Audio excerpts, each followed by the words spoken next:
Morning, Vicky. Nice to see you.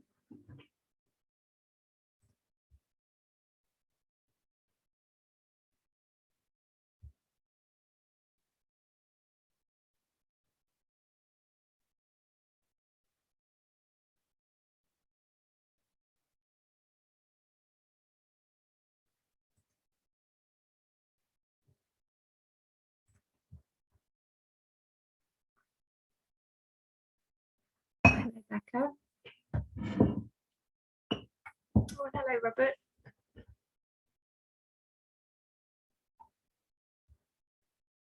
Hope you're all doing very well on this Friday morning.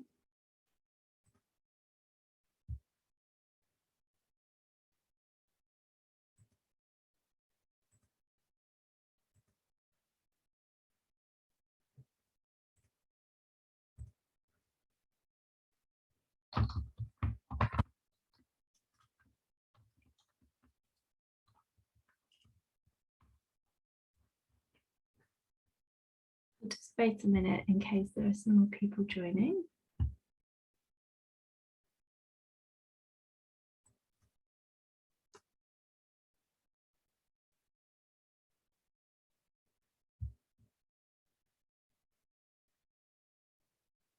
Morning, Renee. Good morning, everyone. How are you? Good to see you all. Good evening as well. Sue and Jin. Jin, you have a different background today. You've lost the bear. Wow. You've got like a camp set in a library. Yes. That's great. Okay. Well, I think we'll let other people join as and when they arrive. So Sue's going to keep an eye and let people in. So just to start us off this morning, I just wanted to welcome everybody back. And thank you for joining us again. We're in the second week and this is the final session of our Korean Connections programme, which has been hosted by Extracts. So last week we were providing an overview of the UK sector, and this week we've been hearing more about Korea. So there was a really useful session on Wednesday where we heard from a range of speakers bringing different perspectives from key organisations in Korea. And for today's session, we really want this to be an open conversation really and a space to ask questions. We have two brilliant UK companies with us who are going to share a little bit about their experience of touring work to Korea. And we're also joined by an independent producer called Jin Yim, who's based in Korea and has done a substantial amount of work both with touring artist companies and as a programmer for some of the key Korean festivals. So has a lot of really useful insights I'm sure that she can share with us today. Just to mention some kind of practical bits, we're together on a Zoom meeting. If you are happy to keep your camera on, that's great. It just helps us kind of see who's in the room and who's kind of engaged. But equally, if you need to step away from the camera at any time, take a quick break, understanding that things might come up for people, especially if we're working at home, then you're very welcome to do that.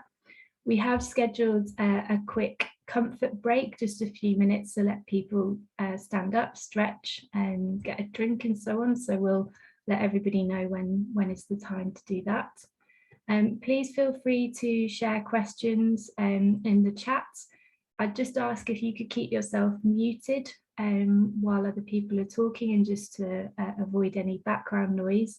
But you can indicate when you want to speak either by giving us a little wave or using the raise hand function, and myself and my colleague Sue will keep an eye out for those.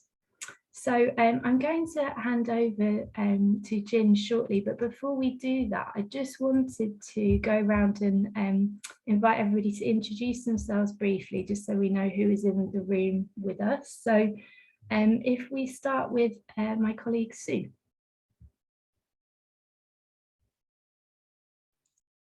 Hello, everyone. I'm an independent producer in Korea. I work at Seoul Street Arts Festival. And I joined to joined as a program producer of extracts for this program. Nice to meet you all. Thank you, Sue. And then we have Lorna. Hi, my name is Lorna. I am Artistic Director of Gobbledygook Theatre. I'm based in the southwest of England in Dorset. Anna, is it useful to do a visual description now, or? Yeah, go for it, yeah. Just for access, I'm a white woman with brown hair in my early 40s, and I'm sat at my kitchen table because it's the place with the best Wi-Fi in the house.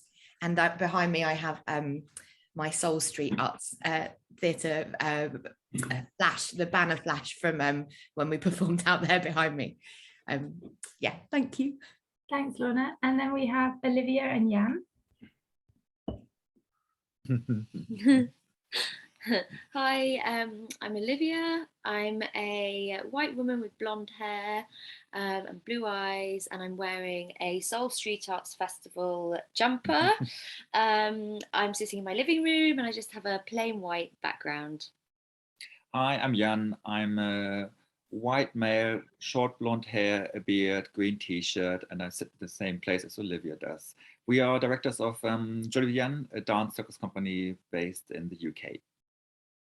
Great, thank you both. And then we have Jin Yim. Hi, nice to meet you all. My name is Jin. I'm an independent producer based in South Korea. I do work with the artists and also with the several different festivals in Korea, and used to work with UK artists before COVID-19, but I'm still looking for the new way of collaboration in the future. Thank you, Jin. And then we have Vicky.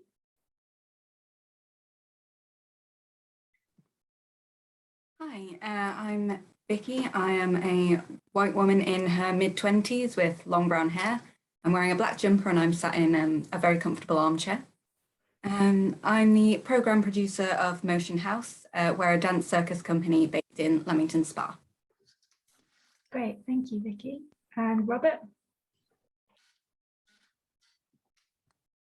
Hello, I'm Robert. I'm one of the directors of Air Giants. We make giant inflatable soft robots, and we're based in Bristol.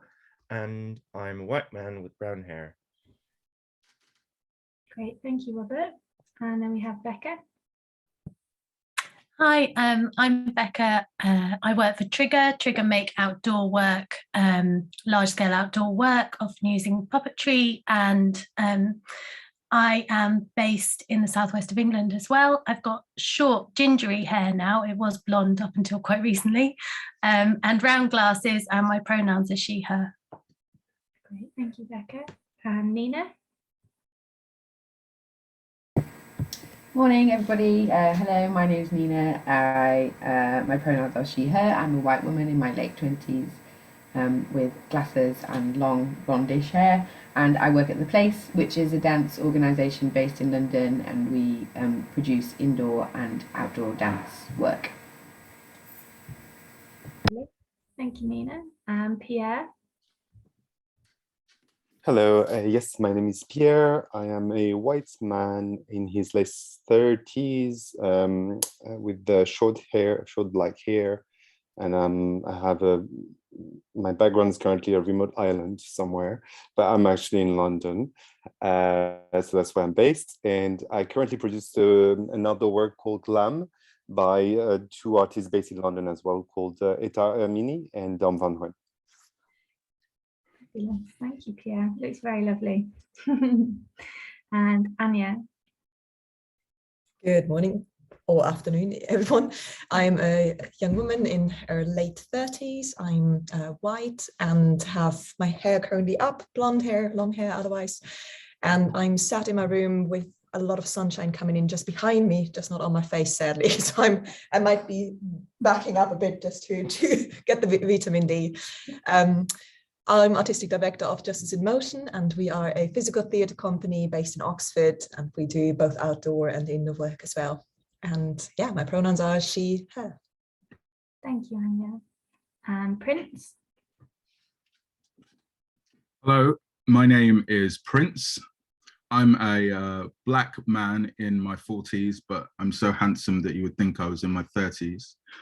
I've got a scraggly beard and braided hair that is there if you look at the side.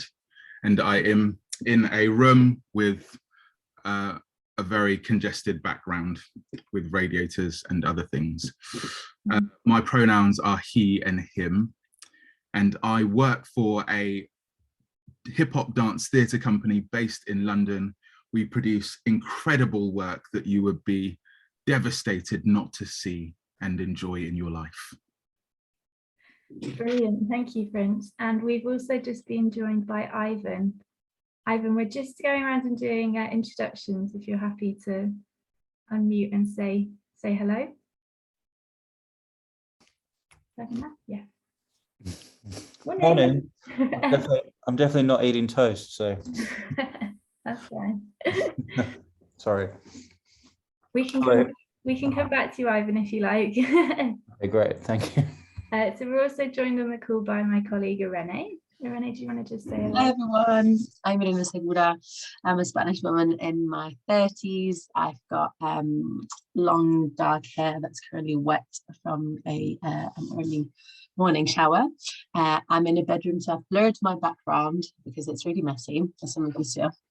And yeah, really pleased to see you all. I lead an international relations for Extracts, and I have the pleasure of being in Soul Street Arts Festival with both Jolie Vian and Doppel Group. Fabulous, thank you, Renee. And then back to you, Ivan.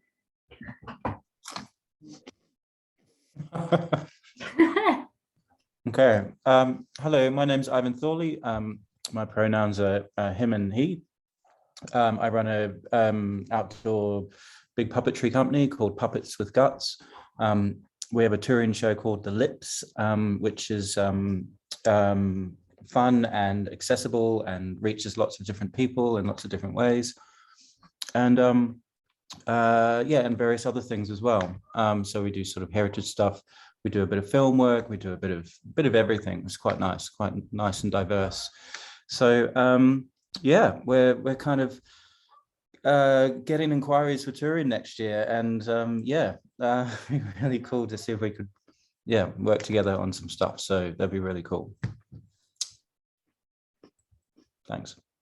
Fabulous, thank you so much, Ivan. And I'll just introduce myself quickly. So my name's Hannah Hartley and I'm the Senior Project Manager at Extracts. I'm a white woman in my early 30s with kind of mid-length brown hair, and I'm wearing a dress today that's covered in tigers, so you can't really tell it. And then in my background, I've also got various bits and pieces going on, some flowers and pictures and so on. And yeah, it's really great to be hosting this session today with everybody. So I'm going to now invite Jin, who's going to chair the discussion today. I'm going to hand over to you, Jin.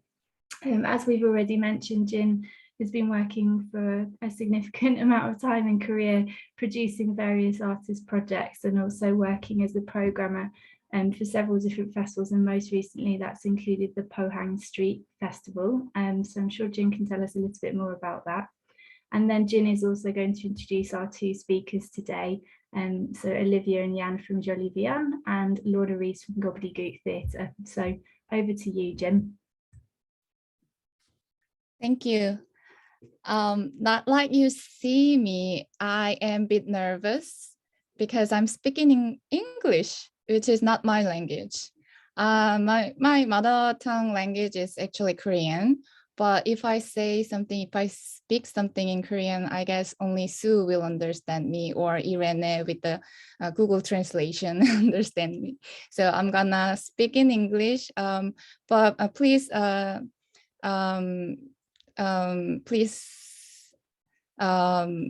remember that I'm not that good at like describing a good sentences in English, but I will try my best to organize this session without any problem. And please try to correct me if there is anything specifically wrong and I need to correct it, and then I will try to adjust myself.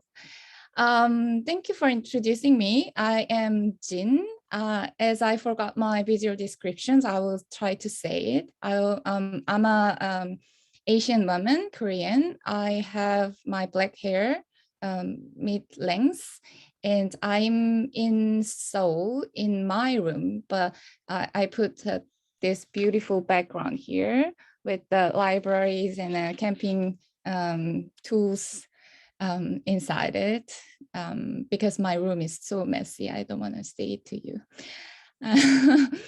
And I'm an independent producer, mostly working with the arts and public spaces. Currently, I'm working with theater company Momgol and several artist groups for their productions in Korea and also for their international touring and collaboration.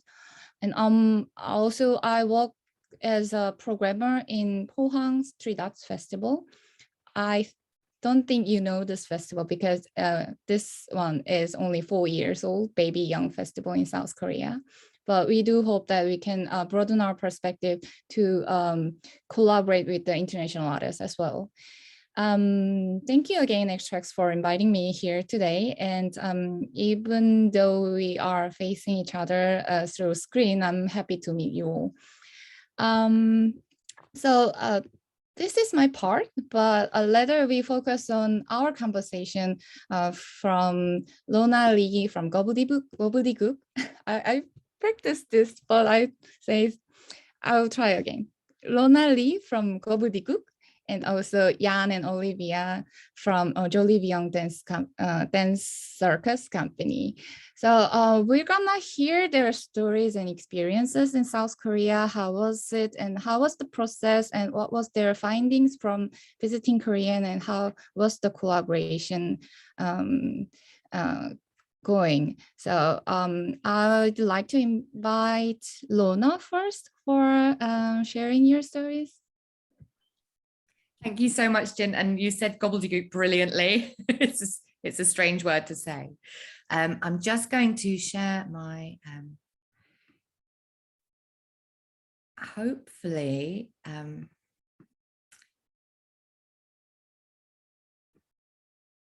bear with me a second. I just want to start. Is everyone seeing that all right? We can't see your slides, I think, Lorna. Oh, I'm just going to try again. Apologies, everyone. Bear with me a minute. No rush, not a problem.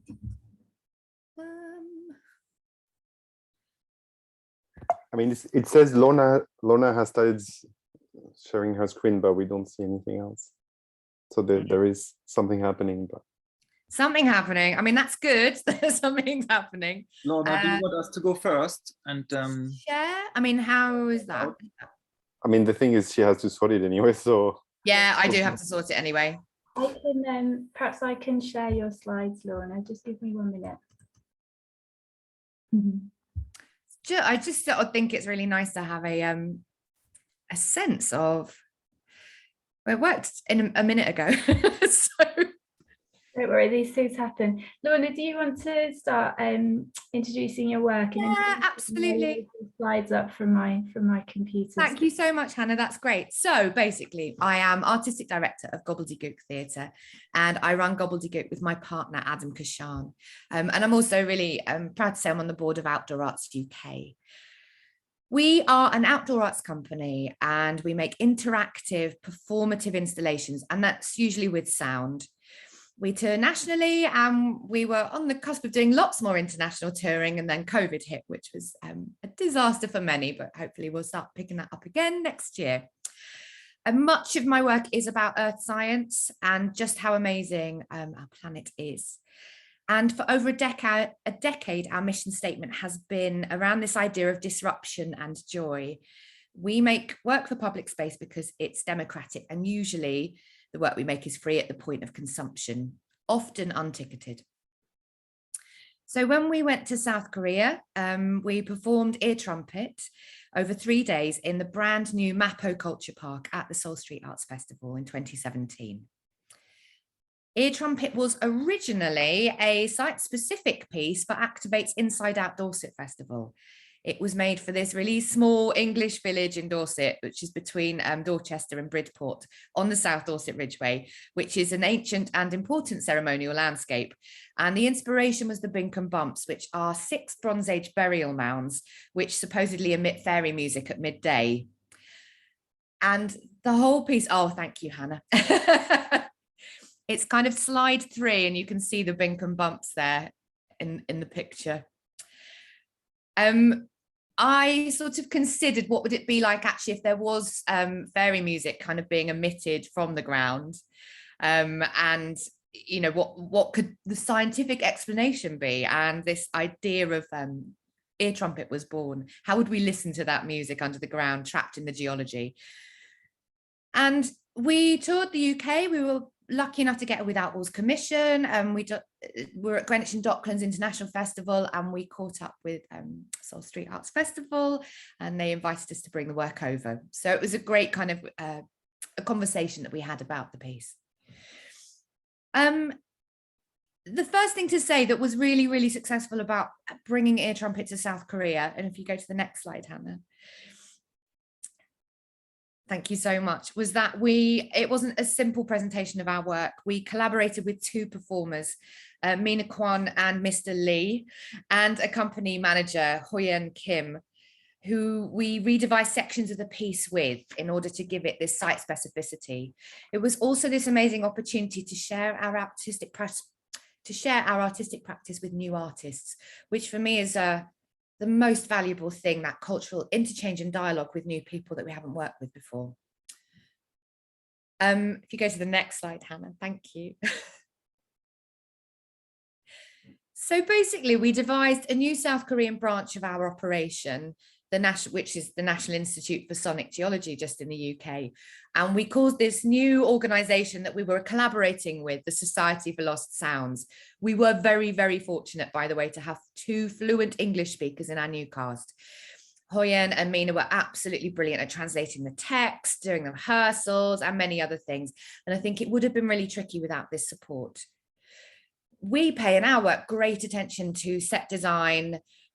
People can walk into our tent, they can open the drawers, see all elements of it. So it's really important that it felt authentic throughout, and that we incorporated vintage maps and story work into the actual piece when we were visiting Seoul. So this map here has actually got different sounding eruptions that we worked on when we were redevising the piece together.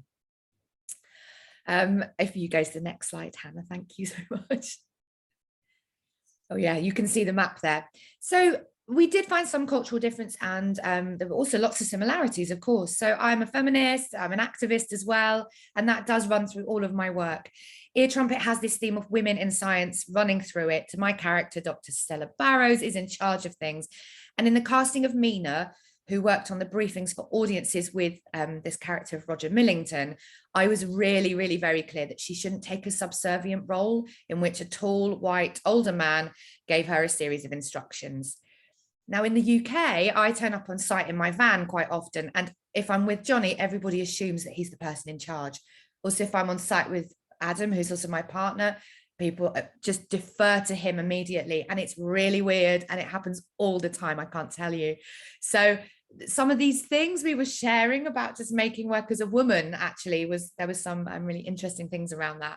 Obviously the men I'm with in those situations find it mortifying, but some of this did feel a bit more pronounced in Seoul, quite interestingly.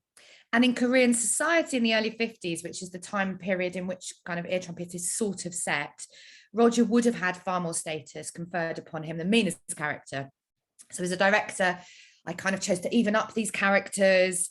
I very much avoided having Mina serve as a translator, which would be boring to watch anyway, I think. So I worked it that we were witnessing a conversation between characters in performance. I think it worked really well. Mina was a really brilliant and adaptable actress anyway.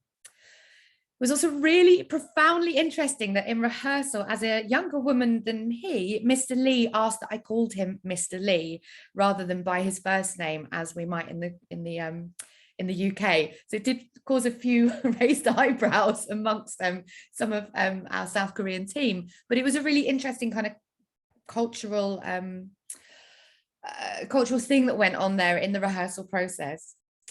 Also, our costume in Ear Trumpet's very tweed, and for a British and more generally like a European audience, this would be quite easily read that we're showing sort of maybe past people or people in academia. This wasn't really the case in Seoul at all. These cultural signifiers just did not work in the same way. I think we kind of read as British though, but just lots of people kind of assumed that all Brits dress like that, which is quite funny to us anyway. If you go to the next slide, Hannah, thank you. Oh, maybe this is the next slide or not, I'm not sure. But anyway, we found the audiences. Oh, there we go. Thank you so much. The audience was amazing. And I think everybody that has presented work in South Korea shares this common observation. It was just amazing. People read things into the music. They interpreted the sleeping giants under the ground. It was amazing. Things that we'd made on a pipe organ in a small Dorset village were read as traditional Korean instruments. Elephants and chimes made, 18-month-old children laugh. It was absolutely profoundly beautiful. Also, many, many people speak English, or we could get by together through just kind of mime and interpretation together. So finding our way is a really big part of Ear Trumpet anyway. One thing I was thinking about is actually back in 2017, we hadn't seen many people wearing face masks in public. And we were quite surprised, like, oh, lots of people are wearing face masks. And now, obviously, in a post-COVID world, we wouldn't even, raise an eyebrow at this. But it's quite interesting. That was one thing I came away thinking, oh, that's very different from British society. Also, lots of people found that Mr. Lee's characterization, he was very deadpan and lovely performer. They were really taken in, and lots of people believe the science of sonic geology in the UK, but lots of people also believed in South Korea too. And it was, I don't know, it was super fun actually playing that. And also we talked about the ethics of it, and I feel like it just makes something that's really magical and maybe that people find memorable or remember, encouraging people to keep listening to their own landscape. Just in terms of the site, it might be worth saying, which is I think the next slide, thank you. Unlike many European cities, we found that there was not a great deal of green space in the centre of Seoul to work in. So if you have a green field, a piece that requires kind of grass or a tent of any kind, that was certainly something worth thinking about. We spent a really long time working with Seoul Street Arts Festival to find a site for our installation. We are actually in the Mapo Culture Park, which was an old industrial complex which had housed Seoul's sort of secret oil reserves. It was very strategic, but it was just worth acknowledging that I think green space is at a premium in the city. Just a couple of tips, like in terms of restaurants, Mina took us into Seoul City Centre, and it was during the golden holiday period. Lots of places were closed. It was really useful to have somebody who could even look at menus. I'm vegetarian. It is a bit more unusual in Seoul to find vegetarian food. 3 of us in our company are veggie. But she also introduced us to kind of cask beer and norabang, karaoke, which I completely loved, and kimchi. We also did we do audio recordings everywhere we visit, and we make sure they're incorporated into our piece. So just having that local intel was so important and so useful for our piece. The one most stressful thing I found about the whole thing was the shipping container, and we really did need this specialist company. Hanks Entertainment Logistics Company got us over. Also the visas, it was all quite last minute, and that was quite stressful. So factoring time in or having a specific producer, I'm director, producer and performer in this piece, that was quite stressful for a small company, but extracts were really helpful. Seoul Street Arts Festival were also massively helpful, but having a logistics company was really important.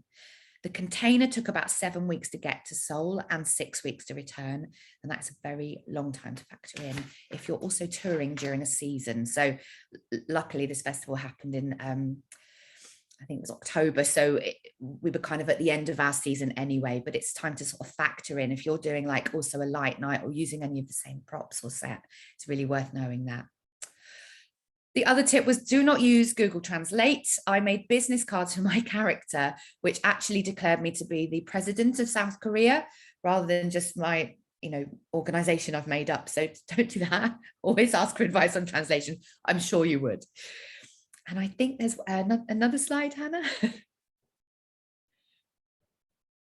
Oh, thank you. So I just wanted to quickly just mention just how the practice has changed or just going out there has changed my practice. So the experience of being at Soul Street Arts Festival did have a massive impact on me, and also how I see myself as an artist too. I had this huge urge subsequently to performing there to strip out all the dialogue from my work. Ear Trumpet has a lot of sort of setup in the initial part of it. And I would absolutely recommend this idea of rehearsing locally based companies to work with you, or locally based actors and artists. I found it to be such a brilliant, interesting process. And certainly if you have got language in your work that's really important for the audience to understand, having people that speak the language fluently was also really important. We make really interactive work. Some of that is really important to be able to articulate for an audience. And then it led me to rethinking just how I design my props and my set, especially for this new work. So this is geophonic. This is an image from my new piece. And there is virtually no speaking. We've got a much, much smaller set. It travels with us, hopefully in smaller flight cases that could travel on the plane with us. I struggled hugely with the environmental impact of 12 weeks of cargo shipping. I really struggled with that. I do lots of campaigning. I do environmental activism. I found that tough. And I think all of that learning and thinking about how we don't just sort of, if we're used to traveling in Europe, we pack everything to a van, we drive over. This was not the case. So I think considering that in the work that you make is really, really useful.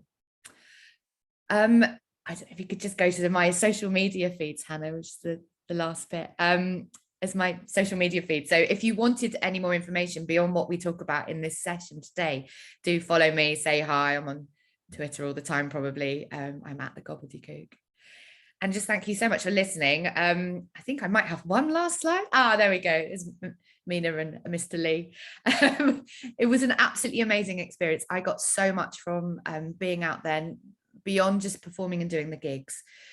I think going for at least a week, going for time where you can actually tour around different festivals, we didn't quite make that work. I think because our work is installation, it was unusual, and it is a bit complicated because there's, you don't set up a circle show, it's a different type of thing. But we had such a close and brilliant working relationship with Soul Street Arts Festival. It felt incredibly successful. Yeah, we'd very much like to come and visit again. Thank you so much, everybody, for listening to me. Thank you, Lona. I feel like I was in the middle of your show. Your enthusiastic explanation makes me thought of the moment that I saw your show in Seoul. And also it's very interesting that you still call him Mystery. And, and I can imagine how was the conversation like, and I would say thank you for understanding the cultural differences. And it always happens to everybody, every one of us when we go to the different countries, different cities with the different language and culture. Yep. So shall we go to the next presentation? We have Jan and Olivia from Jolie Beyond Dance Circus Company. Could you share your stories to us? Great. Hi. Hello. Yeah, we got Olivia. I'm gonna try to share our screen to see if that works. Can you see that? We're going to start with just a video of our show. We performed L'Ensemble en l'air at Seoul Street Arts Festival, and then afterwards I'll talk a bit about the company. This was before COVID. Pre-COVID.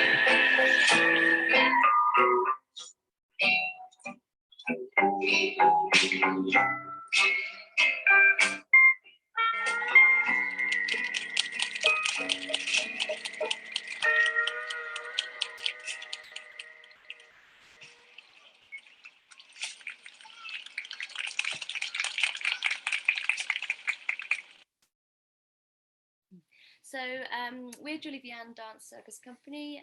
We're based in Bournemouth in the southwest of the UK. We specialise in blending contemporary dance and contemporary circus, and we use a lot of contact dance to bridge the gap between dance and circus.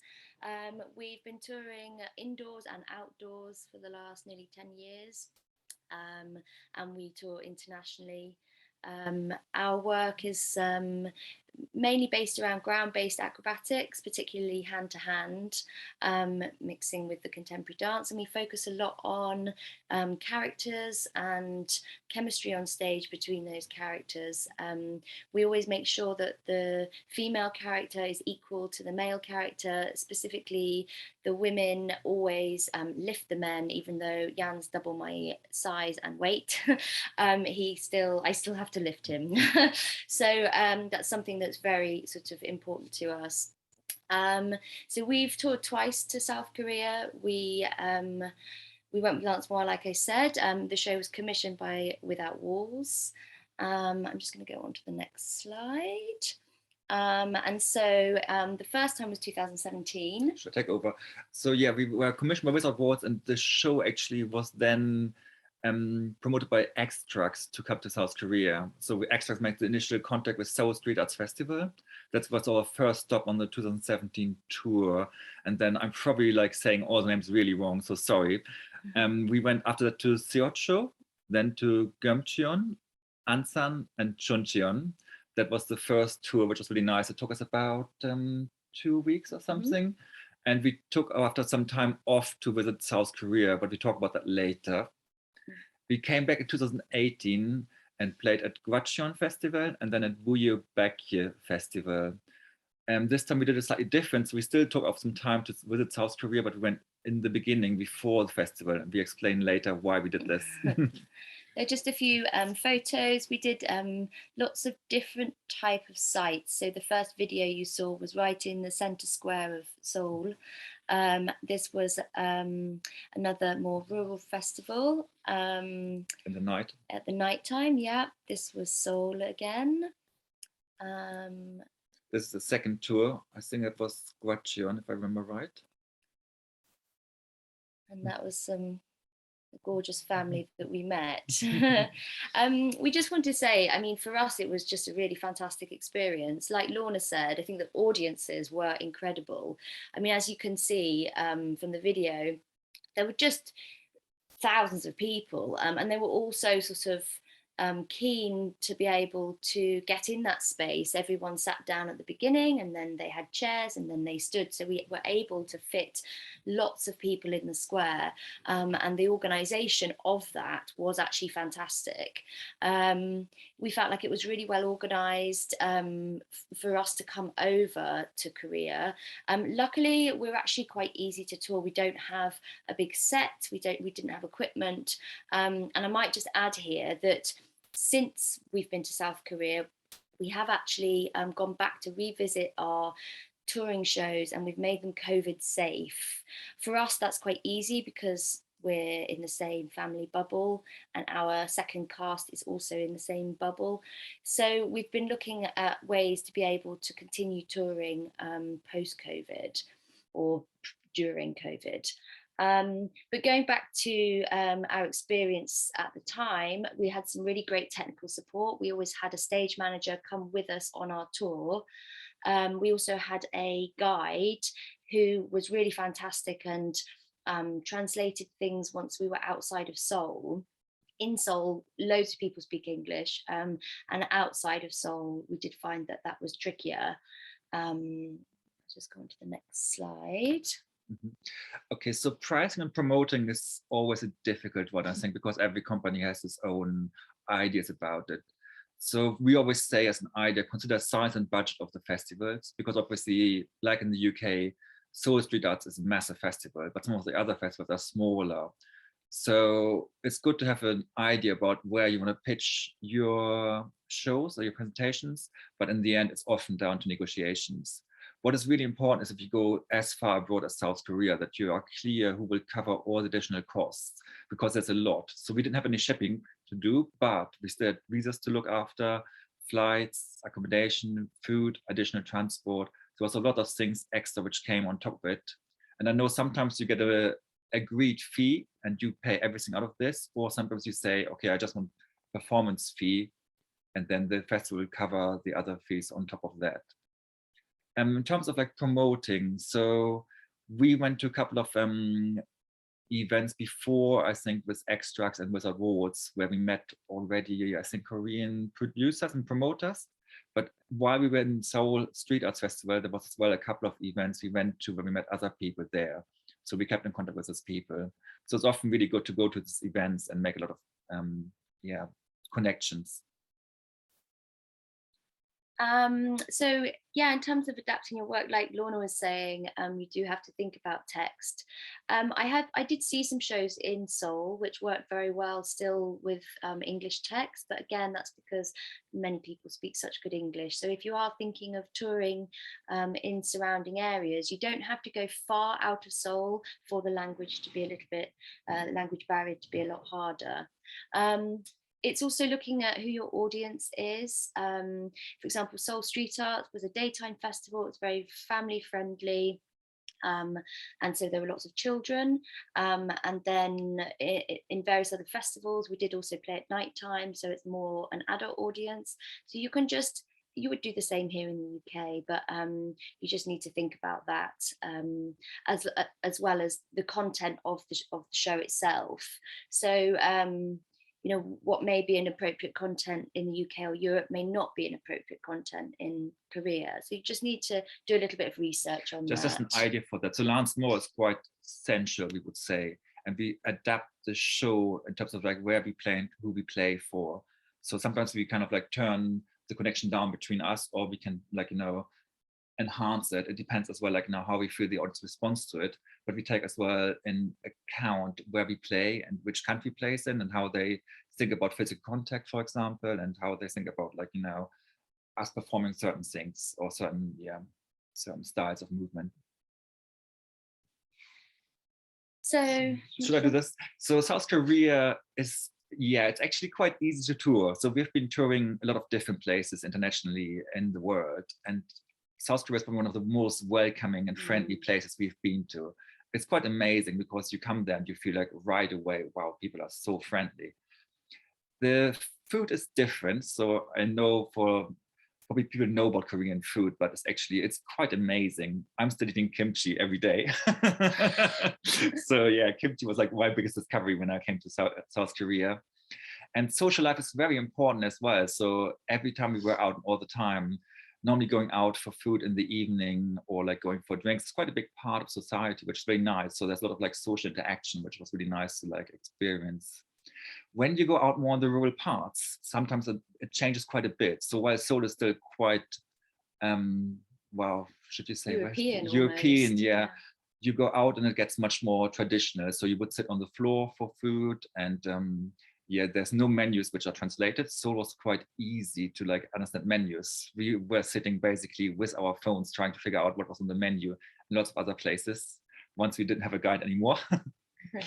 Another nice thing, which like Lorna already said, is the audience are very enthusiastic. So we were like blown away by how much they would react to the shows and just like react to like pretty much everything. And we often had to spend like, without joke, half an hour after each show to sign autographs, take photos and other things. So just you're aware, you're not gonna go right away after the show and say like, that's done, nice to meet you. It's all about like, you know, then later talk to people and like, you know, having lots of photos taken. So that was actually, it was an amazing experience, but yeah, we felt like rock stars, didn't we? Yeah. Someone came up to me and said, you are like Beyonce. And I was assuming that she meant, you know, with the performance with a large crowd, but yeah, I always remember that. There's different things in social etiquette. For example, giving gifts is quite an important thing in South Korea. And it's important as well that you are aware that you should give gifts as well. So when you travel to South Korea, make sure you take gifts with you. It's very nice if you take something which is more from your country that you're coming from, or something more special to you. And there's as well certain ways of how you would give gifts and receive gifts. Just so you're aware, there's things like this which are still like quite happening all the time when you go to different festivals. And at the end, learning some Korean words is really appreciated. So we actually learned quite a bit, just because when we traveled, we realized we had to actually know what grilled fish mean, or vegetables, or not so spicy. So it's very good if you can go and just learn some words, which goes to a different thing. Some of the apps that we use here will not work so well in South Korea. So Google Maps will work, but only probably half of what it should do. So there's actually different maps and different things you're used to if you travel to South Korea. But we come to that in the next slide. Oh no, it's this one first. Yeah. So the first contact, like I mentioned before, was thanks to Extracts. So they kind of like mentioned us to Seoul Street Arts Festival. And then we started to talk with them. At that time, Turtle Key Arts was doing our South Korean time at that tour. So Holly, our producer, was actually mainly in touch with them. And then from there on, the first tour got like bigger, and they went us in more places. And Rani, which was a producer for Seoul Street Arts Festival, booked us then back for the second tour. So that was how the second tour came to take part. And we always saw that Korean promoters will often recommend shows to each other. So once you're over there, I feel like, you know, you're more out and people will talk about you. So we're still talking to some Korean festivals at the moment if they want like having the show back. So that will obviously happen once they start rolling.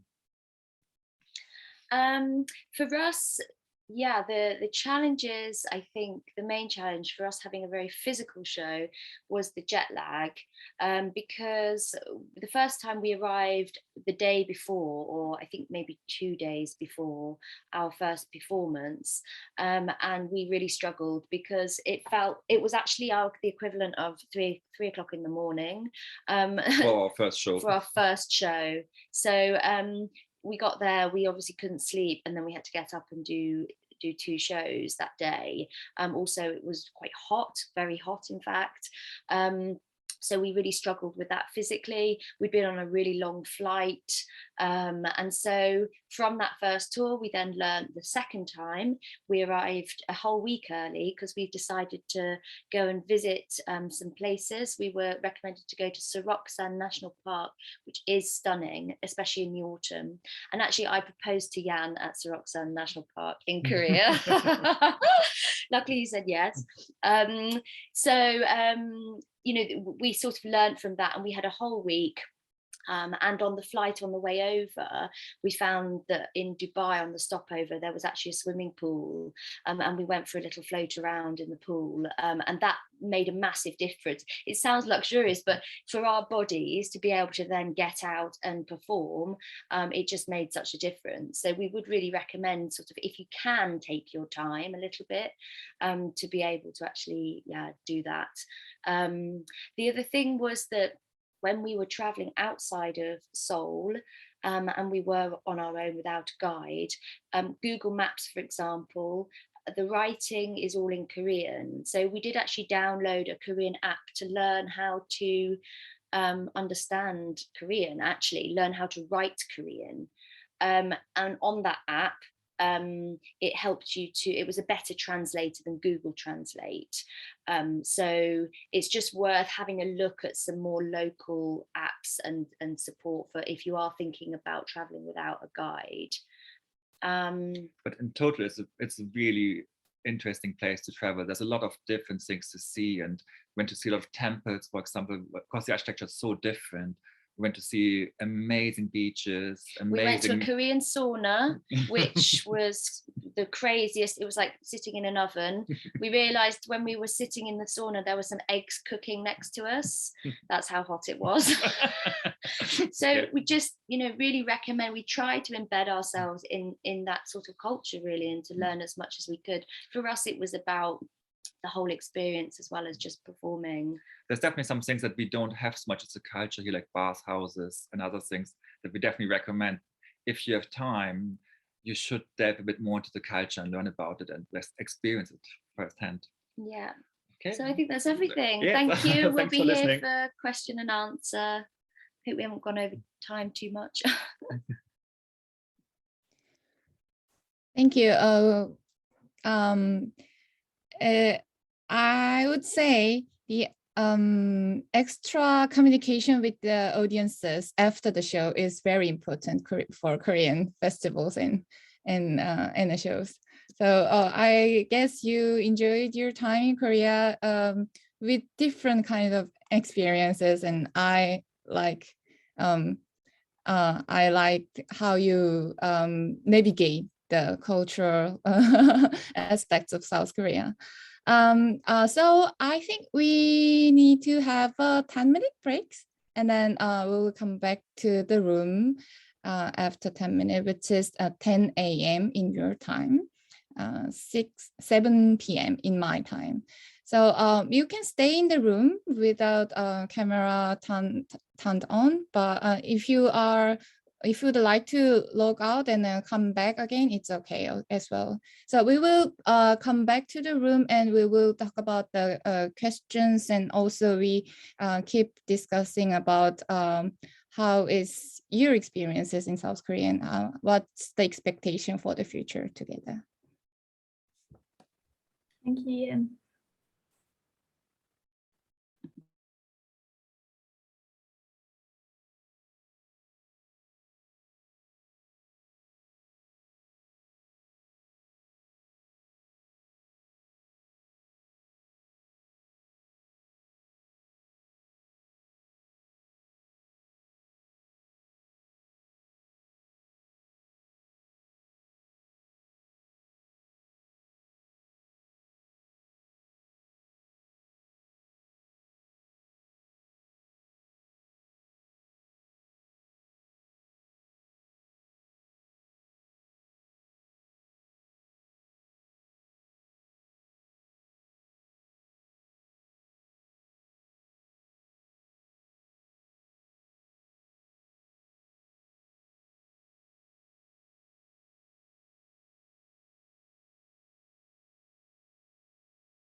Welcome back, everybody.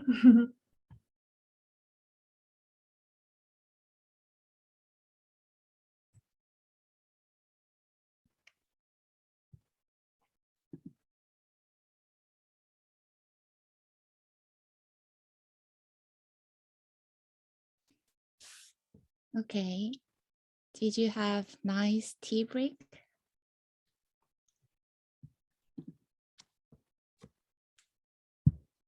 Yeah, good. Again, thank you for your great presentation introducing how was your experience in South Korea, Lona, Yan, and Olivia. After your visit during 1 to 2 years with the COVID-19, I think many things has been changed, but still we do have something still remained, which is maybe our belief that we can be connected through our arts and culture, and there will be a way to be connected in a more deeper and greener way in the future.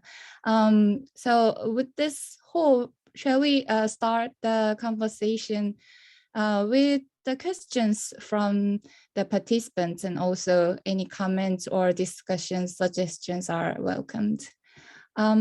We already had one question from Pierre in the first session, which was about the Seoul Street Arts Festival, right? Pierre, do you want to?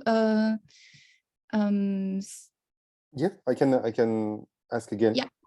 It's just I was curious. I mean, Lona has replied a little bit, but obviously when I look at the picture, I can see that it's a little bit like outside the main realm. So I guess I was trying to understand, Seoul Street Arts Festival is kind of all around the city, or is it located in like a certain area? And I guess, I mean, I understood from what Lona said that to bring people in certain locations, you kind of like obviously advertise in like, so people kind of travel to the festival around the whole city. Is it like a super widespread, or is it like located like in this heart of Seoul? Or I'm trying to get an understanding of it.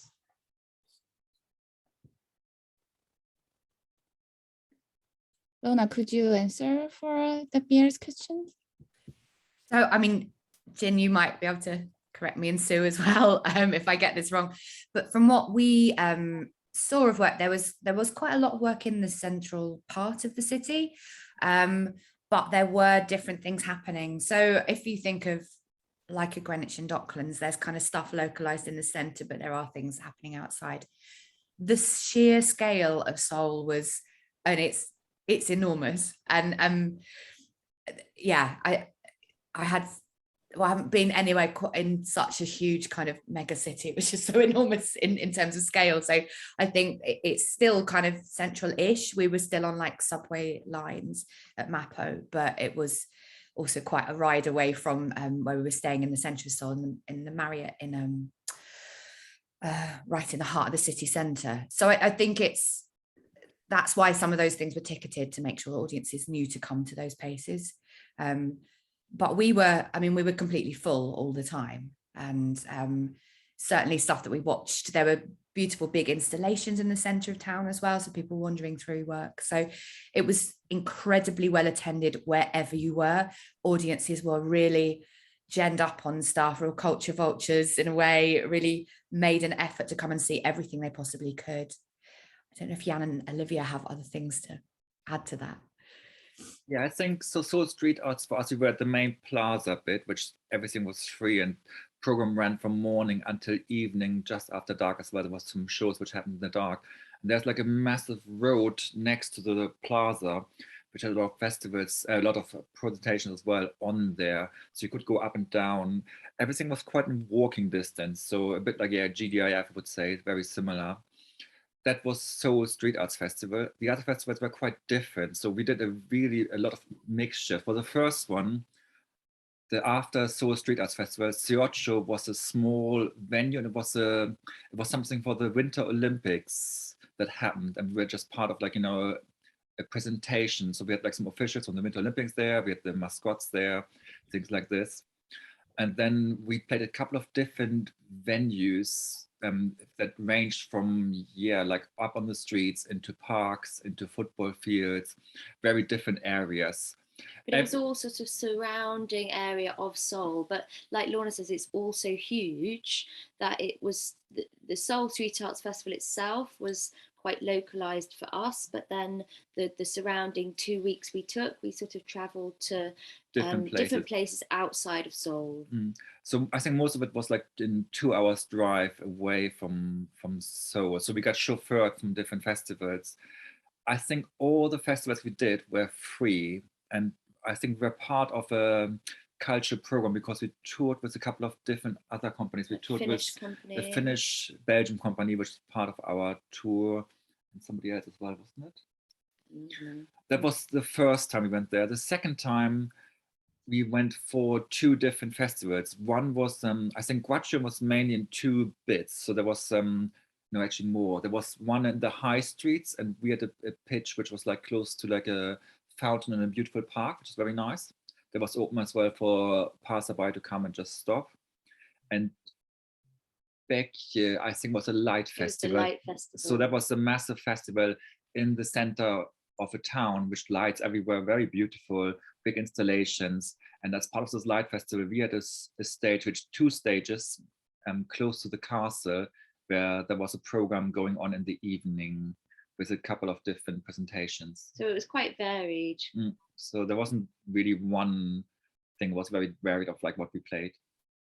I don't know if it's worth also saying, like, this is just the program, and you can see in comparison to like UK festivals, this is a very thick program. There was so much work on it. Was absolutely, you know, in the breadth of work, the sheer diversity of stuff, the international program, like it's a big book.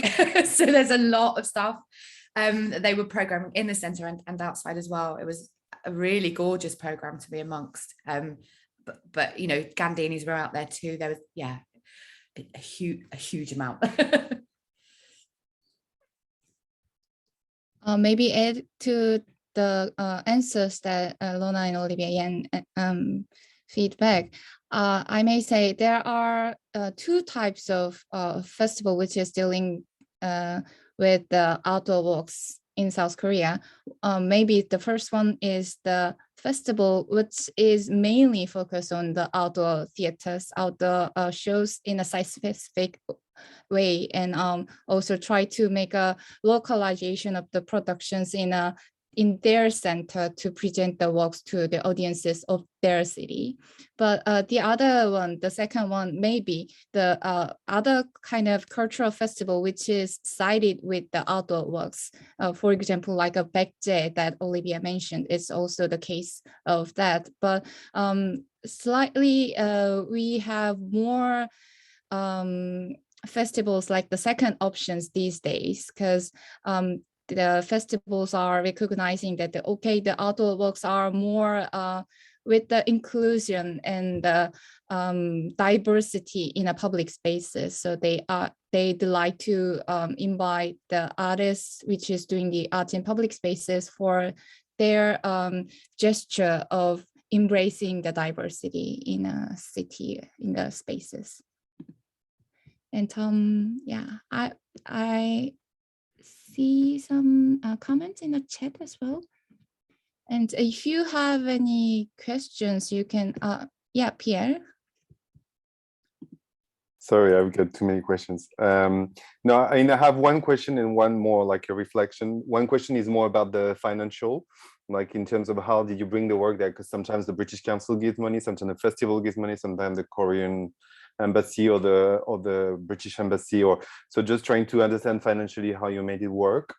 And then just a general kind of reflection on what Olivia and Jan said about being in Korea and either traveling before, especially if the work is physical. I guess there's just a whole reflection around climate change and a slow touring, and how do we make things different? And I mean, it makes me think, because obviously not every artist can afford to stay like an extra week in Korea. I mean, but it's true that how do we make it happen if not everyone can afford, or how can we And also, how can we connect? Because obviously there's the show itself where, I mean, it's quite nice when they were talking about people just coming up to them and asking for autographs and all of that. And I'm just wondering, how do we connect maybe further if we add more time? And have you done any workshops, for example, or have you connected in other ways, like participation, or to kind of see if we make things longer, or if we try to make the time like stay longer in a place, how can we invest differently, or how can we even deepen that exchange? So that's kind of like the kind of thoughts that come to mind. Yeah, I think Pierre asked two different questions. First one is actually about the financial support from the organization, who pays for what and how they choose to pay for this. And second one is also connected with the first question, but slightly in a different perspective. How do we make our touring more deeper and greener way for our sustainable society? Who would like to speak first? Olivia? Yeah, we can start. Financially, there's different modules, obviously, and we had different modules touring, but for both of South Korea's tour, the festivals actually could provide all the costs. So I think we got a flat fee agreed on, which covered most of the cost, including visas and things like this. I don't remember if the flights were part of the flat fee or if the festivals I think paid what them. happened was originally it was the reason we're a bit vague is because our producer dealt with all of the financial stuff. But from what we were talking about, we based our fee on the fee that we would usually ask here, which is usually a day fee. But then because we were doing a tour to multiple venues, we just worked out the costs based around that original fee, and then that it was that fee, and then the festival actually paid for the expenses on top of that. So, but we're lucky because we don't have a set, we don't have shipping, we don't have, our costs are relatively low. We took our producer with us, so it was just 3 people on tour as well. So that was actually how we did it financially. But we're just talking to another festival in the moment, for example, which asks if we can cover flights. So you might come to that point where somebody says like, oh yeah, I can cover a performance fee, but like, you know, can you cover with the British Council the rest? So there's different ways to do that. I think what we normally try to do is to make touring sustainable and financially viable is to obviously try to like do different venues and not one. I know with Lorna it's more difficult because obviously, like, you know, if you have an installation, you're not as flexible as we are. We can basically jump in a car and, like, you know, go to the next place. And we are aware that, like, by traveling quite far, there's quite a big environmental impact of flying. So normally we don't like so much to just like arrive, play shows and rush off again. So when we travel abroad, we normally always try to spend some time in the country. We did it in India, we did it in China. So we've done it like a lot of time when we were abroad in these areas. I know it's not so easy for most artists to do it, but there's something to consider as well. It's like living costs are actually lower in most countries than the UK. So like Korea is not an expensive place to travel and to live. So it's not like it's not like you're spending a lot of money, although we decided to go for a whole week because that's what we wanted. You could just go for 3 or 4 days beforehand, you know, which would help with jet lag. The festival was very kind and just booked our flights through, you know, when we wanted, because the cost was no different really for them in terms of flight. And then we just covered accommodation, which was actually very cheap. And the travel is very cheap as well. So it does depend on where you're touring, I think. But although it sounds expensive, it actually wasn't, especially sort of food out there. We spent more food in the UK weekly than we did in Korea. So it's just was our living costs, which was sort of the same as what we would have at home. I think as well, the first time we went there, we did a hiking trip, which was lasting like a week in the Syroxan Mountains. Like not the whole time out in the mountains, but just like, you know, surrounding the areas.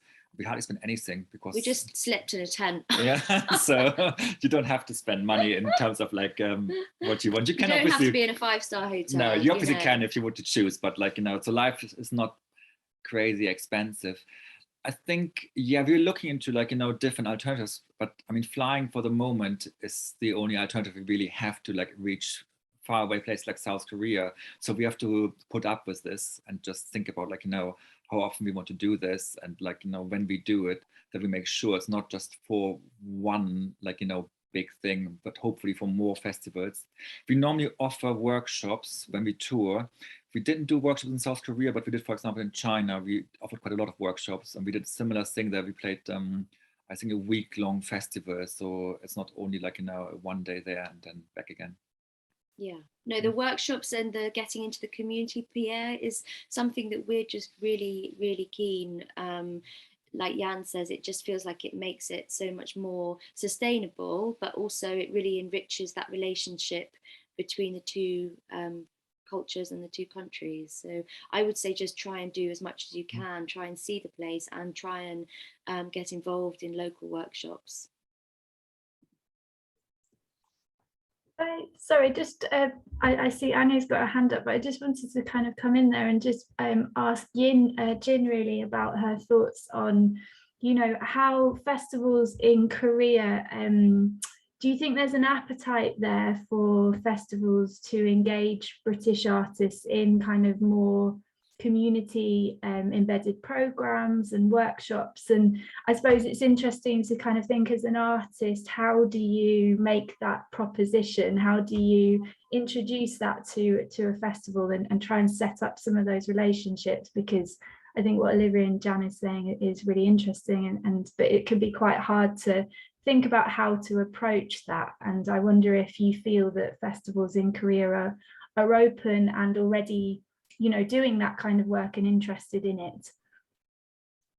I think most of the Korean festivals are willing to work with the international artists in a more deeper way, if it's possible, if it allows within their capacity, because inviting international artists to Korea, especially European artists to Korea, it's a long journey, more than 10 hours of flight, and we need to consider about the costs of all those logistics, including the flights. So if we decide to put our budget to the invitation, most of the festivals would like to broaden the possibility of those connections in a diverse way, with the maybe with the workshop with Korean artists for making a new creation in the future, or work with the community group for sharing the essence of the show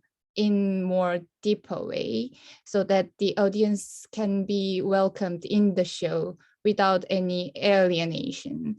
So that's what I feel from the appetite of the festivals in these days. And also we do think about the green mobility as well, which we call deep mobility at the same time. So that if we are inviting the international artists, we may think about the share the cost with other festivals, so that we can consider the carbon dioxide and also the environmental effect on from those invitation to the festival.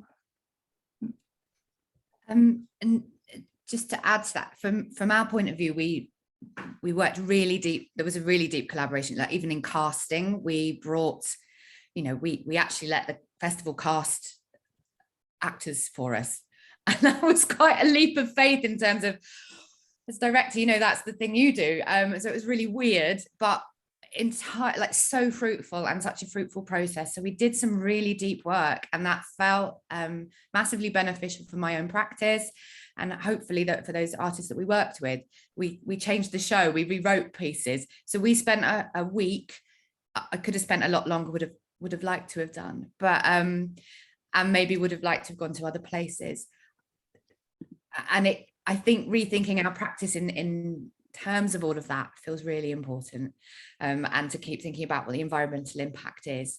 So we would be making more of it I think it was because our first time in Seoul, I think the first time you go somewhere, you're blown away by this incredible place. I think a second time I'd be more I'd be better at getting into the universities. I lecture as well. I do VT, you know, I talk all over the place. So it might have been, there could have been deeper benefit with those new connections. So I think there's all these brilliant ways to share practice, share collaboration, all these things.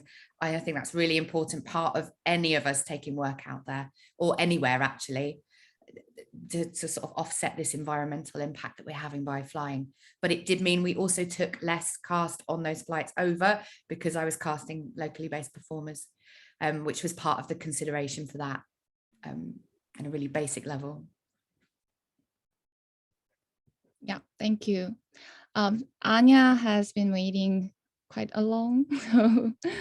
It's okay. The questions I have, they all link in with what has been said as well. So one question I have is this extra touring. So making it worth going to South Korea, for example, with a show. Olivia and Jan especially, were you then, like, did you then organize the other festivals and manage to line them up within 2 weeks almost, you know, in close succession, or was that the festivals in Korea lining them up for you almost? I'm just asking because, like, even UK touring, we had whatever 7 dates over the summer, but we've toured for 5 months. So like how do you actually make it work to have a really concise tour schedule, especially in another country when you don't know the festivals? So it's both. So basically, I think Seoul Street Arts took us first and then suggested to other festivals to take the show as well. We did more the logistics of like, what can we do and when can we play there? So for us, often it's important. We can't just like line up shows. We normally say we do not more than 2 days in a row, maximum 3 days, and then we need a rest day, because otherwise we get too tired. So it was more a question of like, how many days can we play? When do we travel? How long do we travel? So, and I think that's in the end how we work together to like find the right amount of like where we go next to and how many festivals we play. Because the first tour was quite tiring, because normally we don't line up so many festivals in 2 weeks. Like here in the UK, we would play one festival for the weekend, have, you know, 4 days off, and play another festival. And that's about like, you know, what our bodies like, you know, will do for the time. If we play 5 different festivals in 2 weeks, that's a lot of work for us with the travel and things like this. So it was more about the logistic to get it right, to get enough rest days in, have some time off in between. But the main festival contact was run through Korea. So they were the one who kind of like found the festivals that wanted us to, and extracts there who wanted to perform. And I think there was like I said before, there was an idea about like bringing different companies out. So we was always like touring with this Finnish Belgian company, which was 3 girls on a trapeze. And who was the other one we toured with? It gets blurry into. Yeah, we've done quite a few now, so trying to. But no, I mean, it was definitely a team effort. I mean, our producers, usually Jan and I produce our own outdoor work, and Turtle Key Arts were producing our indoor work. But with this, because of the logistics and because of all the venues, we brought them in as well. So they did a lot of the logistics for us with Seoul Street Arts and Extracts. So it was, yeah, team. And something else about like the slow visiting. So obviously visas are different. We came on a business visa. So like we had to talk very early on about like us wanted to stay longer or coming earlier, for example, because that sometimes can cause complications with visas. It wasn't so bad in Korea, but I remember in China, we had to actually jump through some hoops to like get a business visa that we could enter before our work started. So it's worth to like make sure that you know this early enough, if you plan to do something like this, that you have to talk to the organizers and be clear about what happens and that you want the flight on a different day and things like this. Thank you. Can I also continue with Lorna? I'm just asking about the rehearsal period that you had. Did you say it was 1 week only, or how long did you have? So we had, it was a bit bonkers. We did, I think, 4 days kind of devising and working and rehearsing. And one of my team sort of stepped in to perform, but also had designed the costumes. So it was things like we couldn't have costume fittings. So we brought stuff over in our, you know, in our kit. So, you know, some really basic stuff that was like, would have liked a little bit longer to make the piece. We did lots of pre-work, we did lots of conversations, actually lots of emails that now would be replaced by Zoom. In the past year, I've actually directed a piece. One of my shows is about cloud gazing, and I directed that with an Italian artist over Zoom, and I'm much more comfortable now with doing that kind of work. I think since in a COVID situation, I think with certain pieces, I could really consider having the stuff made, actually not leaving the country myself. Something like Cloudscapes would absolutely be possible to take to Seoul. It would be slightly heartbreaking not being there, but it could translate somewhere in a more environmental way. Sharing the ideas is totally possible. Yeah, it was hectic, but we were really lucky with who the festival chose to work with or who they found for us. Could have also, it was a big leap of faith, but it could have gone horribly wrong. They could have been awful, but they weren't. And that was, I don't know, there was the excitement and the energy around making it work. I think also Ear Trumpet is a piece where, because we'd made the piece open enough that, every performer in that work brings their own thing to it. We made this other sort of organization because it's so site specific and site responsive. We could make it work within our kind of giant meta narrative for this show. If you have a tightly made dance piece or beautiful choreography, or that would be much harder to rehearse somebody into that, obviously. So I think it's the type of work you're making would work in different ways. But it wasn't very long, and with the jet lag as well, that was a bit tricky. I think adrenaline carried us through, but also just the moment the audiences hit, it was so special and just extraordinary, and the way it was embraced, it made everything amazing. And I just remember this one moment where the whole field was just covered in dragonflies, and everyone was listening, and then people were listening to the dragonflies with the ear trumpet, and it was just like, it was sort of tingly now even sharing that with you. It was beautiful, absolutely beautiful experience. So if you can get out there and share with people your work, it's a very special experience working in that country. Kind of a last question my end is, talking of different types of work, Olivia, Jan, yours is quite small and feasible to, as in not small as a show, but small touring wise. Lorna, you had to ship out stuff as well, but I'm just wondering, we have a show, for example, that's 12 people on the road, plus a very large set, very heavy scaffolding set out of steel. How does that work? Like, how can you take a piece like that internationally? And is it feasible at all, or is it not? It's a good question. It's a good question. We're asking ourselves that for the next piece we're making. Might be interesting as well to talk to Motion House, for example, about that, because they were with us in South Korea and put Block there, which is kind of a massive set as well with a lot of performers. So they obviously had the experience of shipping quite a bit. I remember Kevin saying it was quite a big thing about, like, the shipping container and, like, having the face that you set goes out there. And, like, we in the past, when we toured equipment, have asked festivals to replicate our things. So we did that in China, Lansmore is supposed to be very easy tourable. So Lansmore is supposed to be, like, just us showing up and be able to perform on we normally ask for a floor, so we don't have to play on concrete. So it was made like this. Our new show is not made like this, but we had shows before which had more material.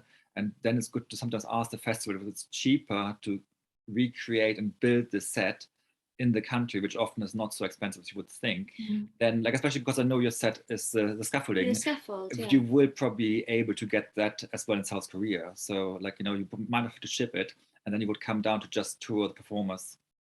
Again, maybe it's worth thinking about, I don't know, I mean, it's the show that we saw in Mansfield, isn't it? Yes. So I guess, again, the physicality is very specific. So the way that Lorna managed to do it, you'd probably need more rehearsal if you were bringing in local performers, I'm assuming. So, I mean, we don't have a cast of that size, so I'm not very good at advising on that. I mean, I maybe tell us how you go, because we'll be asking the same question after our next show. We had looked into getting it made in South Korea, but the steel bars of scaffolding are a different size. than the UK ones apparently, which meant that the panels that we use wouldn't have fit. So it was just like one of those, okay, we would need to. Can the panels be built over there? Because we've had things built over, you know, very specifically niche pieces of equipment. Like we had a table that we do lots of very high impact stuff on, and it's got various slots and things, and we actually had it built out in China. And again, that was a leap of faith, because when we got there we were thinking, oh, please make the table be, you know, but there was, and it did involve lots of communication, but actually it worked well in the end. So I don't know whether that's an option. Yeah, so we had, because like a lot of things were quite technical that they had to make. So it was a lot of discussion, but yeah, we could replicate everything. I mean, it's important to know that things are not the same as you're used to. So your set won't be the same set that you have used before. So you will probably need some time to adapt on the set, but it doesn't mean it's not workable. It doesn't mean you have to change the show. It just means you probably need some time. And in terms of performance, I mean, South Korea has some amazing performers, especially like, and the physicality is like, you know, I mean, we were sharing a stage with the breakdance group, which are incredible. Like, so like, you know, there's definitely like a very interesting connection with working more with Korean performers, I would say.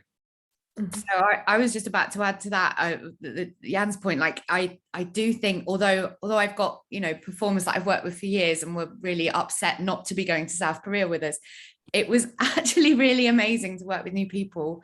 And I would really, you know, factoring in that time and that deep experience where you're sharing skills and sharing knowledge, and that will progress your own artwork in such a way. I found it a really deeply moving and profound experience. So I would absolutely suggest that doing more of that and deeper connections is really worth it, and really worth thinking, even though you might really upset some of your existing cast members. Thank you. Yeah, I hope it's enough answer for you, Anya. I would like to say you need to check the role and responsibility between artists and the agencies, if there is, and also with the festival, so that you can make sure who pays for what and how they connect and how they communicate between the different organizations. So because sometimes we do have agreement between the festivals for sharing the cost of inviting international artists to Korean festival, so that we can make sure the costs are fully covered within the communication and discussions. We prefer to make it as an agreement in a paper, so that we can be official for covering those costs. And also, like some of you already mentioned, we do create the sets in Korea and source them in locally as well, because sometimes it's way cheaper than bringing the big size of set to Korea with the big container. That's what I wanted to say. And next, maybe we can go to Ivan for his question. Hello, can you hear me? I was quite curious about this sort of responsiveness to different sites, and just following on from this conversation, I suppose. I guess one question is budgeting for that pre-work, and if for instance we're talking to some people in Australia at the moment, and maybe developing a cast and skills down there to be able to do the lip show, and so we might be putting together a model that we can sort of give to different venues, if you like, overseas, to resource that with local performers. I was just curious about kind of maybe how that worked, and in your case, Lorna, did the local sort of festival pay the performers and look after the performers that were sort of sourced locally? And I don't know, I was just curious about that, because we're looking at that quite seriously, but also then kind of shipping our stuff out there, and whether there's sort of educational stuff you can do, like going into schoolyards, doing a show, and then doing a show in the main sort of festival later on. Is there sort of different sites and different contexts you can access sort of during the days? Is there any sort of examples of that maybe as well? Thanks. I would have loved to have done more of that. And I do lots in my actual practice in the UK. I do loads and loads of workshops and socially engaged practice sharing, and work with universities. And there's some really great performing arts universities and courses that and the creation centers as well that are linked with those. So I wish I'd done more of that, and would, again, where to go get is that sort of thing. I think it's really beneficial to share that stuff. In terms of how it went with Ear Trumpet, I think that the local festival paid the performers we were working with, but it would have come under a master budget for presenting Ear Trumpet at Seoul Street Arts Festival.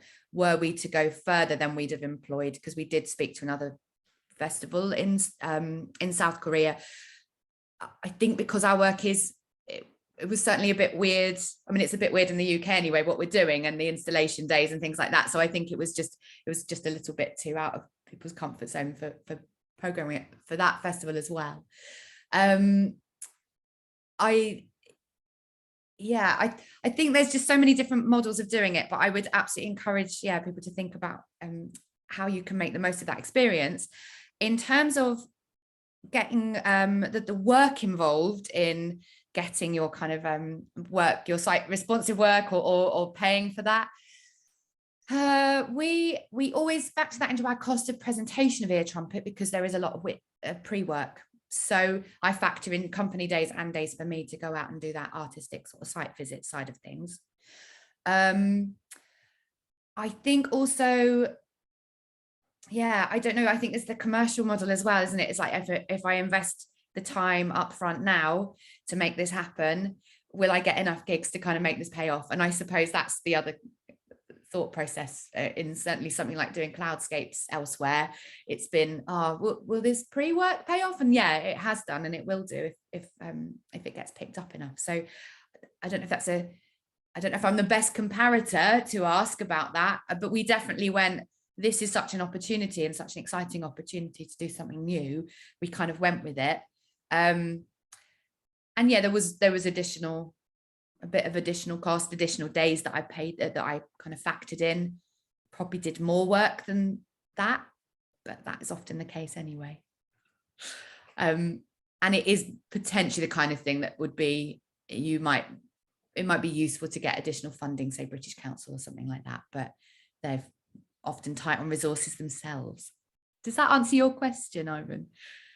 Yeah, I was just curious about that, just because, you know, I don't have a company in South Korea to then manage performers and costs and pay tax and all that sort of stuff. So I was just curious about how that split was working. And I guess for us, you know, with Lips, we can do different playlists for different places and, you know, have music people kind of mix stuff for us and have fun. And so I was just curious about kind of more from maybe from Ying, about like kind of how that might work, or how you guys, I don't know. And also sort of rehearsal space. Is there a big enough space if we were to bring our big 4-meter puppets over there and do stuff, you know, being able to work inside so we can be focused and rehearse those performers, maybe local performers in. Just curious about sort of what spaces might be available that can support that kind of thing, I suppose. Yin, maybe you mentioned the Creation Centre as well. Yes, we do have a Street Art Creation Center, which is also the organization under the Seoul Foundation for Arts and Culture.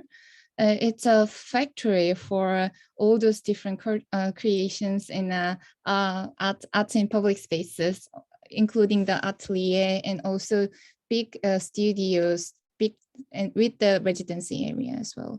So if you are thinking of a collaboration with the Korean artists, you may check about this this space. Also, they do have a workshop program organized by themselves, inviting different artists for the project as well. Yeah.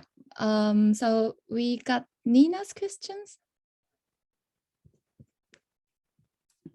Hi, it's not actually a question, sorry.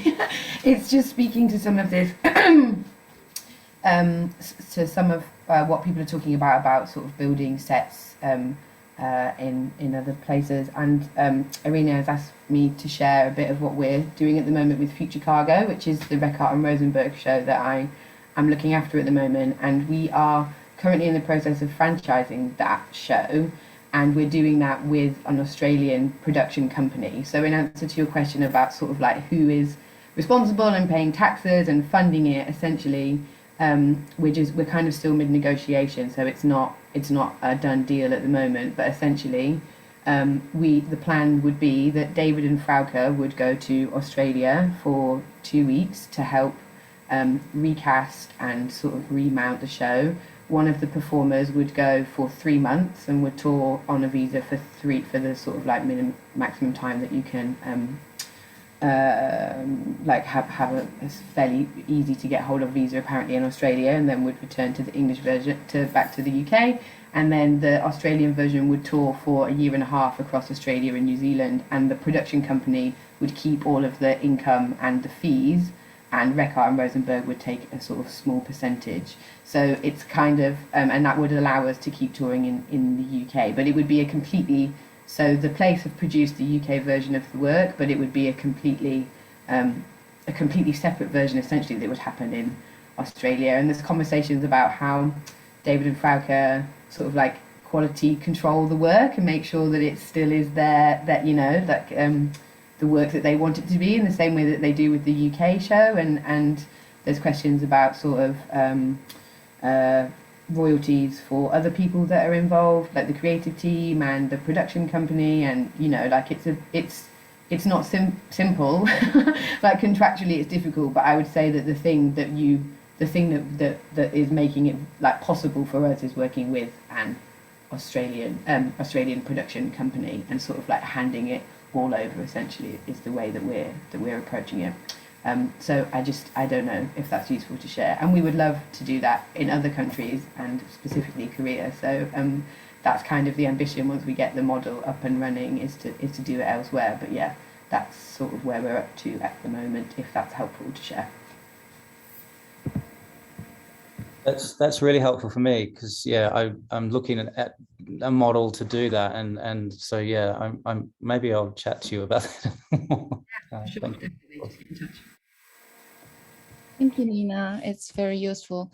Add to your comments, I also thought of this case between Korea and France. I would say the long-term relationship is very essential and important because of the relationship happens in more than 10 years ago. The French theater company Generic Bapé, they have their own Korean performers in Korea. So when they have an invitation from Korean festival, they always call these Korean performers to be the part of the members so that they can have a local connection with the of course, with the language translation. And also they do perform inside the production as well, so that they can find more easy way to be connected with the audiences in the different cities. And it's always easy for them to think of the localization of the production in this way. So when you start the connection with Korean people, society, community, Korean anything, you can think of the long-term relationship one day that it will turn back to positive possibilities, I would say. And we have Pierre raised his hand. Do you have questions, comments? Yes, I mean, it's kind of going back to my original reflection, because obviously the fact that people have spoken and just kind of, but I think it kind of goes back to what we spoke a few days ago, the process versus the product. And I think that's, for me, that's what's really interesting with all those conversations around climate change and etc. And I think the kind of the concept of a show touring will still happen. Like we take a production from the UK, we to Korea, or vice versa. But I think climate change and pandemic and etc. obviously will shift even more this concept. So there's the concept that you talk about with just touring the concept. So no one travels, we just kind of send the ideas and someone does it. But I have to say my favorite one is the third one, is the one that Lorna did, which is co-creating. Because in a way, yes, it's hard to not bring your performers from your country, because you'd like to give them this chance to go abroad and experience something. But at the same time, the residency is the paradise. I mean, for me as a producer, it's like paradise, because you will be in a country for a long period of time. You will interact in a very deep way with local performers, or even like people from the community.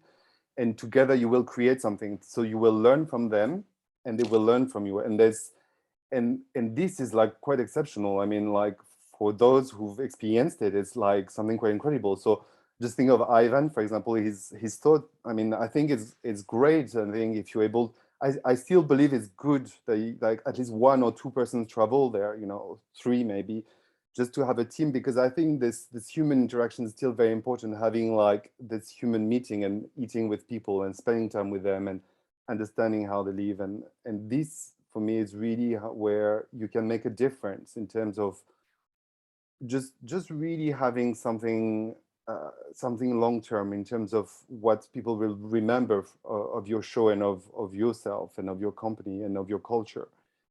I just feel like it's just quite fascinating what can happen.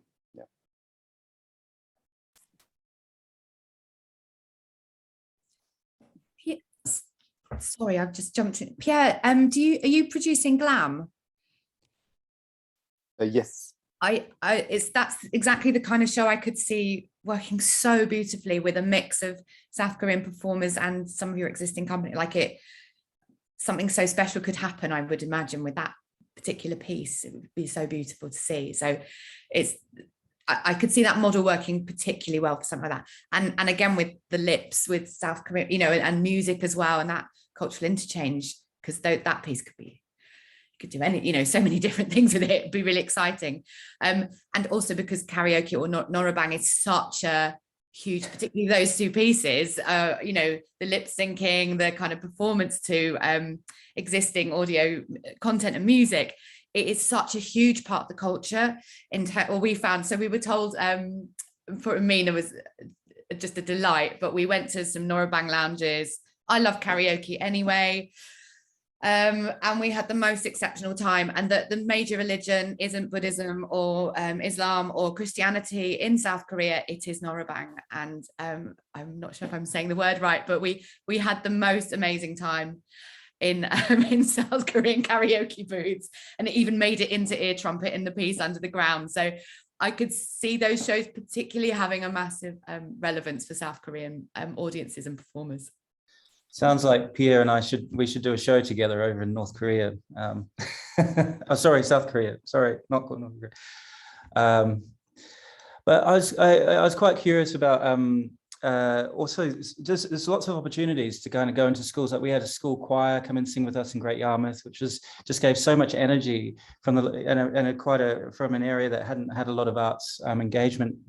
And they really got excited, really got into it, and really supported. And thousands of people came down to see that. So it was really cool when those local connections are made. And we had a local dance youth troupe come and do some funky Cuban stuff with us at the start of the show, and it just gave really nice energy to.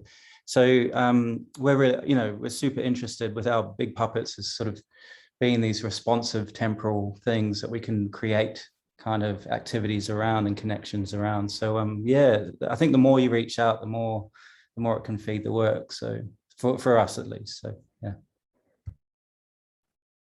I mean, I think even like connecting with puppet maker, or like in Korea, there's also an art, there's like a lot of people working with puppetry, I'm sure.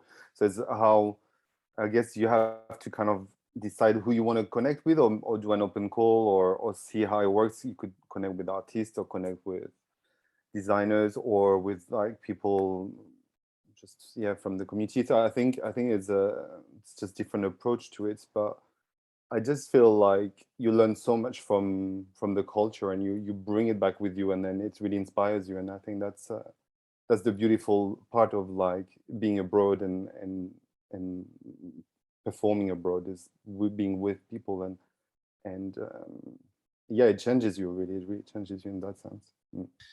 Oh, and we have some origami lips as well that Katie designed at Out There Festival very kindly. So yeah, we have got 3 activities, 3 community things we can do with them. So just getting them there. So yeah, it's quite we'd be really up for that. Some sparkly origami lips.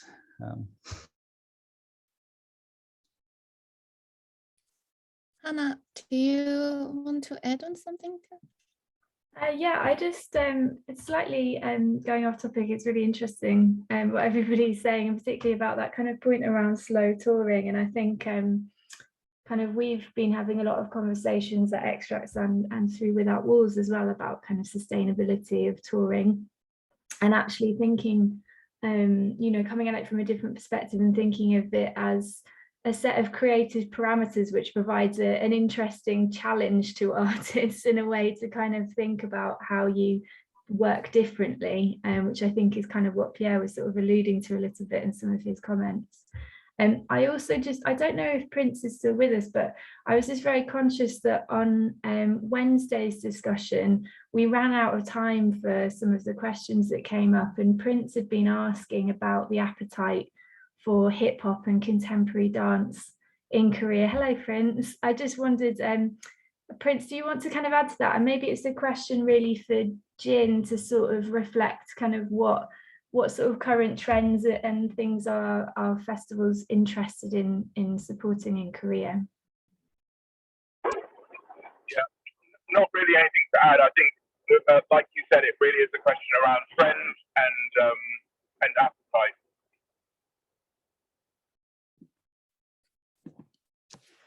Well, I cannot say that this is the appetite, but I do feel like they're getting more contemporary hip hop dance genres in an outdoor theater festivals these days. Not that this is commercial or popular, but they do embrace the way of performing in outdoor spaces in their own language, in their own aesthetics. So the festival would like to focus on the shows which is dealing with the hip hops or contemporary dance, if they do have their own perspective, aesthetics inside their productions, not only presenting the good enough skills, but also understanding the public space and the audiences with their shows. So also interestingly, in Seoul Street Arts Festival this year, they do have creations with the B-boy crew, but also choreographed by one of the contemporary dance theater company, Modern Table. The director of this company is very, it's not like the b-boying style of choreographer, but he knows how to make a combination with the space and the movements with the language of b-boying. So that was almost one of the interesting production in this year's Seoul Street Arts Festivals, and I hope it's getting more by embracing different genres of arts in the name of arts in public spaces. That's okay. Safe drive. So we have, I think, 7 more minutes to talk about it. If you have any questions, you can put on in a chat or raise your hand, or I would turn my mic to Irene. I remember you raise your hand in the middle of the session. I'm not sure if Irene is fully with us. I think she's kind of doing various other things at the same time, but yeah, I guess if anybody has any final questions, that's great. But I think it feels like it's been a really useful discussion. It's been great to hear about all of your own individual circumstances as well. I'm sure that Jin will be happy for us to share her contact information, and just thank you so much for today, Jin. It's been really brilliant having you with us to join this conversation. We're going to be sharing all of the presentations and recordings from the sessions that we've been running over the last 2 weeks. So on Wednesday, there was quite a lot of chat about the Seoul Street Arts Centre. We actually had Dong Hee with us presenting on Wednesday, and so there'll be some more information that we can share around that and some of the other organisations in Korea. And I hope everybody has found all these sessions really useful. We'll also be circulating an evaluation survey. So please can I all ask you very kindly to give a few more minutes of your time to fill that out, because it's really, really helpful to us. And yeah, unless there's any kind of final reflections or questions, maybe we can draw our session to a close just there. No? Well, thanks again, Jin. Thank you. Thank you. When travel allows. Thank you. Thank you very much. Bye. Thanks everyone as well. Thank you all so much. So insightful. Hope to see you all physically as well. Yeah. Korea 22, it's going to happen.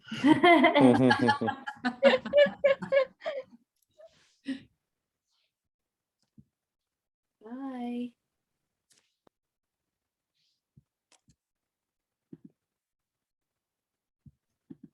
Thanks so much, Jan and Olivia. Great. Thank you. Actually, I'm going to States on Sunday, so the time differences